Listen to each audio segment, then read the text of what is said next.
The lights flickered. The ventilation system gave that low, dying groan. You know the one. That sound that just tells you something is critically wrong. And inside the OR, nobody moved. You could smell it. That terrifying smell of ozone and smoke that just shouldn't be there. Not in a sterile environment now. And then, boom.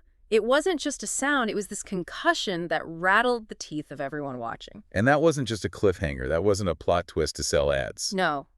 It was a demolition. It was a reset button on 20 years of, well, everything. And frankly, it was a direct attack on my emotional stability. Welcome to StarScope Report. Join us as we uncover Hollywood drama, music industry shakeups, and viral influencer scandals. From red carpet surprises to social media controversies, we dive deep into the stories behind the fame. But today is all about the Grey's Anatomy Season 22 phenomenon. Specifically, the episode that aired last night, January 22nd. Fortunate Son. And can we just stop for a second? 22 seasons. 450 episodes. And they are still literally blowing up the set to keep us watching. You almost have to respect the commitment to absolute chaos. It's impressive, but it's also a classic move, you know? When you need to refresh a legacy show, you don't just repaint the walls. You burn them down. Exactly. You force everyone into new dynamics. But what we're digging into today isn't just the pyrotechnics, it's the fallout.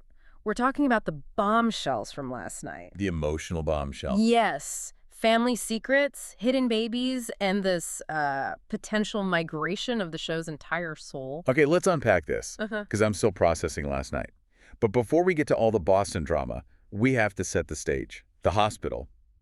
It's really gone. A huge chunk of it, yeah. Yeah. Let's rewind for anyone who might have missed the Season 21 finale. It ended with a hostage situation that just spiraled. Into a catastrophic explosion. Right. And Season 22 picked up immediately after. An entire floor of the hospital was destroyed. The showrunner, Meg Marinis, she's on record saying the theme of this season is finding hope amidst all the devastation. Hope is a strong word when your office is a pile of smoke and rubble. It is. But look how they're doing it. They basically cleared the board. We lost Dr. Monica Beltran in the premiere. Which was a heavy loss. For sure. But the survivors, that's where the tension is now. Meredith Grey and Ben Warren, they were safe outside, but the people inside are carrying some serious scars, and there's one detail about the explosion itself that changes everything for one character. Oh, God. The spark. I still can't believe it. The spark. We found out that the literal ignition point, the thing that turned a gas leak into a complete disaster, came from Dr. Link's surgical tools. Link. Are you kidding me? The golden retriever of orthopedic surgery. The man is just good vibes and great hair. It was his stuff. It was, and that's so crucial for the story. It wasn't malice. It wasn't even really negligence, just a mechanical failure at the worst possible microsecond. But for him, the result is the same. Guilt. Exactly. That guilt is driving this Hordia story we're seeing in Seattle. And we will get to Link and that terrifying Skyfall promo in a bit, because that is a whole other level of stress. It really is. But first, we need to look at the contrast. Because while Seattle is basically a disaster zone, Meredith Grey is in Boston living her best life. Or so we thought. Right.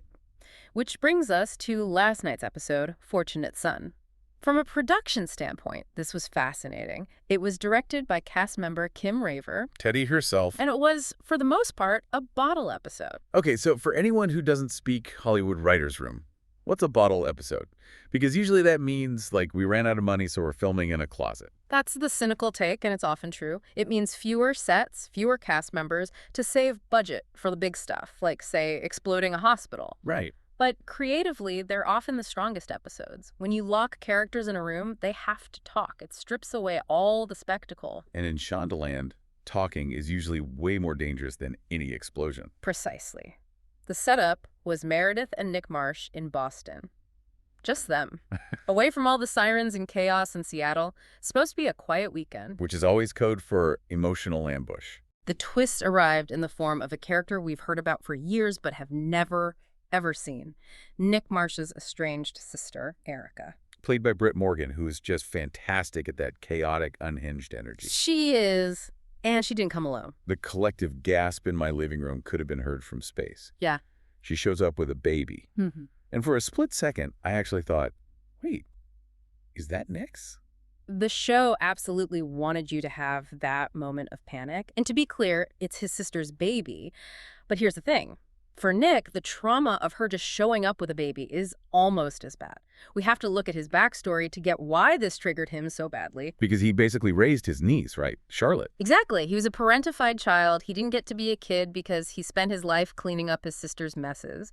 He raised Charlotte because Erica couldn't. So when Erica shows up now with an infant, he sees the whole cycle repeating itself. he sees the trap snapping shut. And he was right. In the episode, she just pulls a disappearing act, says she needs, what, a couple of hours of peace, and leaves the baby with them. Which, to be fair, if you're going to drop a baby off with anyone, Meredith Grey is probably the gold standard. She's raised like 3 of her own, plus half the hospital's interns. True, but for Nick, this isn't about childcare. It's about his PTSD. It's this deep-seated fear that he's going to be left holding the bag again. He was spiraling. And this is where it gets really interesting for me.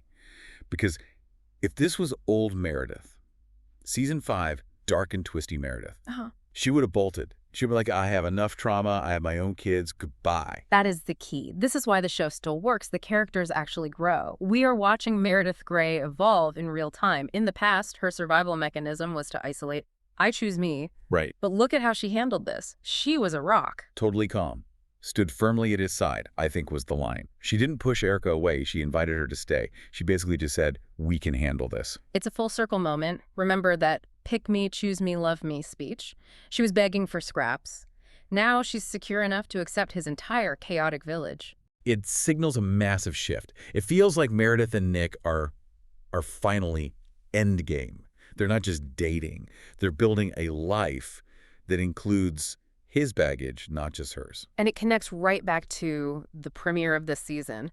What was Meredith's first instinct right after the explosion? She called Nick. She called Nick before surgeon mode, before the hospital board, before anything. She called him just to say, I love you. That was the foreshadowing for what we saw last night. I'm really loving this Boston era for her. It feels mature, earned, but just, we have to go back to Seattle. Because if you think an exploding hospital is stressful. Oh, the stakes get so much higher. Seriously, if you are living for this Boston romance update, or if you're just panicking about what's coming next, make sure you're subscribed. We've got deep dives on the rest of the Shonda Lane universe coming up, and trust me, you're going to need the emotional support group. Okay, we have to pivot back to the nightmare in Seattle. Because while Meredith is handling domestic drama, Grace Alone is basically a horror movie. It's just a tragedy conga line. Can we please talk about Joe Wilson and Link? We have to. I mean, can Joe Wilson ever catch a break? She lived in a car. Abusive ex-husband, battled depression, and now she's pregnant with twins. And she found out right before the explosion. twins. And the father is Link, the man whose surgical tools just caused that explosion. The layers of guilt he's carrying are just crushing. Think about it. He feels responsible for the destruction of his workplace, the death of a colleague, and now he is terrified for the mother of his unborn children. And the writers, being the absolute sadists they are, just decided to twist the knife. The promo for episode 7, Skyfall. I watched it through my fingers. It's terrifying. The visuals are so stark. We see Joe under anesthesia. The alarms are blaring, that classic Grey's flatline sound that spikes every fan's heart rate. And then we see chest compressions on her. Chest compressions on a pregnant woman. That's the darkest timeline. And the imagery they use for Link is this huge contrast. He's not in the OR. He's not scrubbing in to save her. He's praying in a church, surrounded by candles. Link. Praying. The man is science and optimism.